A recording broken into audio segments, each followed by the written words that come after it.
Getting closure after a breakup. Hello, my name is Chengi, and you, my precious one, are my world. Thank you so much for joining me. If you're new to my channel, make sure you subscribe, like, share, and comment, and join this amazing party.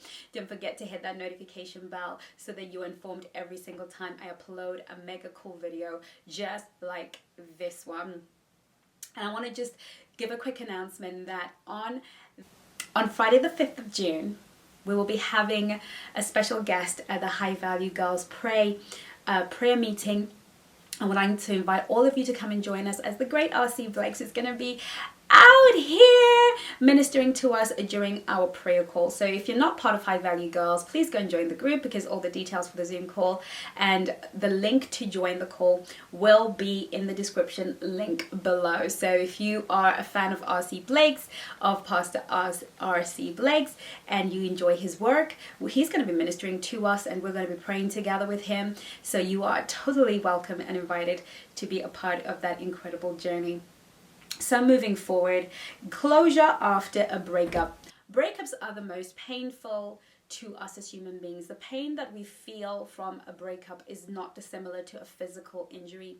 Same part of the brain that manages emotional pain. So it is truly excruciating to the body, to the soul, when we are experiencing a breakup. Because a breakup is a more than just losing a person from our lives. A breakup is losing a whole vision. It's having to bury the hopes and the dreams and mainly the hopes that you had, the outcomes that you had come to desire and to expect. When you are going through a breakup, you are burying a future that you had already implanted yourself in and were a part of.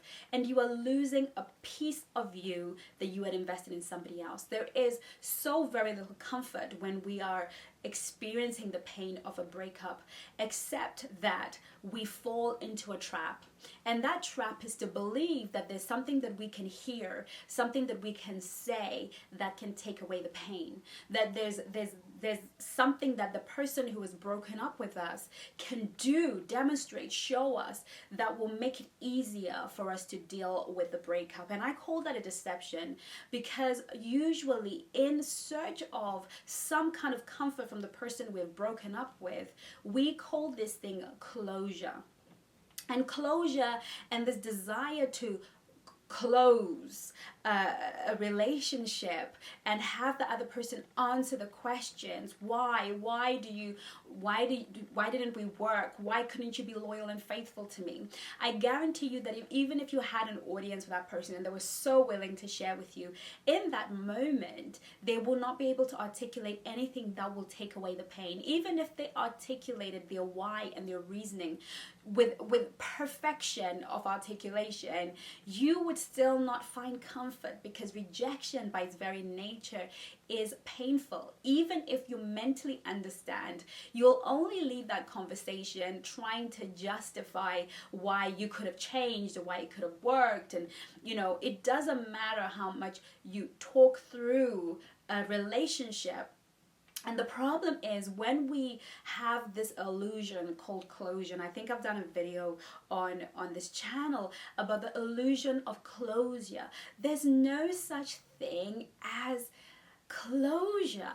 It's a concept that is elusive. Yes, there's some things that we can get closure on. Often it's after many years. It's usually after someone dies. Sometimes you feel a sense of closure, like, okay, that's done. But when we seek closure in a dating setup, what we are doing is pursuing that person. What we end up doing is positioning ourselves to be pursued. And when that person comes back, we are not in a safe mental and emotional space to handle it, because we are seeking for an elusive concept. Closure is something that you give to yourself. Closure is something that you gift yourself. It can't come from a third party. It can't come from an apology. I know some of us feel like, if I could just get an apology, if I could just get an explanation, then if I could just see that he's remorseful and he hasn't moved on, and that he's sad and sorrowful, and he's not ever gonna love anyone the way he loved me, I'll feel better. But that's usually not going to happen. And even if it does happen, you will find that there is no gratification in that. There's never any true gratification. So when it comes to closure after a breakup, you have to give yourself that as a gift. And how do you give yourself that as a gift? First, you have to show up in your world and to yourself as a woman of high value with high standards and high worth and high self-esteem. You have to know your deal breakers in life. You have to know where the relationship violated your deal breakers, because even if it's him that ended it or you that ended it, there were violations. And closure comes when somebody violates your core beliefs, your core values, your core desires and your core needs, and you are able to say, okay, this far and no further. Closure is about knowing that you have honored yourself. It's about knowing that you have been honorable to yourself. So let's say that person just one day up and left, no story, no explanation, and in your head you are just so you're going crazy trying to understand what happened. You were happy one minute and the other minute you were not. You can never really close that situation. But what you can do is begin to accept that for whatever reason that is not being known to you. And here's the thing about knowledge. We all want to know things. We feel that in so knowing, we will receive healing, we will receive peace. But there's some things in life that we have to be okay to say, I'm okay that I don't know. We have to, my pastor always says to me, Chengi, there's some things in life that you have to say, I understand that I don't understand.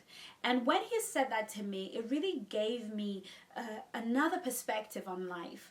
It's not everything in this world that you will ever truly completely understand. I remember Joel Osteen preaching and saying, in life we need to have a drawer, and in that drawer we need to have a folder, and in that folder is labeled what I don't understand, the things I cannot explain. That is something that happens not only in relationships but in life in general. Why do people that are young, that we loved, why do our children die when we love them so much? Why do things that cannot be explained happen to good people? Why there's so many whys we have in our, why me? And sometimes we are asking the wrong questions of life. We're asking the wrong questions of God, and we're asking the wrong questions of those that have left us. Sometimes we have to accept that for whatever reason that you will never know, this relationship had to end. And you have to trust. You have to trust in the infinite wisdom of God. You have to trust in the infinite wisdom of God that knowledge is not for you to have right now, but in the fullness of time, when you are ready, the knowledge will find you when it no longer matters. I have had moments where, I didn't understand. I didn't understand why a relationship wasn't working when I had invested everything in it, when I was showing up in the way that I should show up, and I didn't understand until 5-6 years later, where you realize, oh, that's why. This person was never gonna go where I was going. They were not going in the same direction as me. They didn't have the same hopes, the same calling on their lives. And so when you look back, it's like, oh, well, it doesn't matter to me anymore, but I'm so thankful that I now have the knowledge at a time where I'm really not going to try and negotiate them into coming back. Often when we're saying we're seeking closure, sometimes we're secretly trying to find a way to negotiate that person back into our lives. And if there's anything that I've always said to you on this channel, you cannot negotiate emotions. If somebody's heart has moved away and no longer wants to be with you, then you have to accept it. And in so accepting it, you are honoring your soul. You are giving your soul a right to be sad. You're giving your soul a right to not crave and long for that which does not want it. And as we honor ourselves, we strengthen ourselves, we fortify ourselves, and we stand stronger. Otherwise, if we refuse to do that, we will continue to break our soul and break our spirit, because we will continue to give ourselves questions to which there are no answers, or answers that we will have to continue to betray ourselves in order for us to get. One of life's most difficult pains is to accept that you might never ever know, and that it's okay, because there is somebody out there. Whilst this is of no comfort to somebody in heartbreak, there is somebody out there who can make you feel everything you felt in this relationship and much more, and keep your heart safe. And your ability, how you end this relationship for yourself, determines how you start your next one. You see, so many of us believe that our next relationship starts at hello Johnny, but actually your next relationship started with goodbye Sam.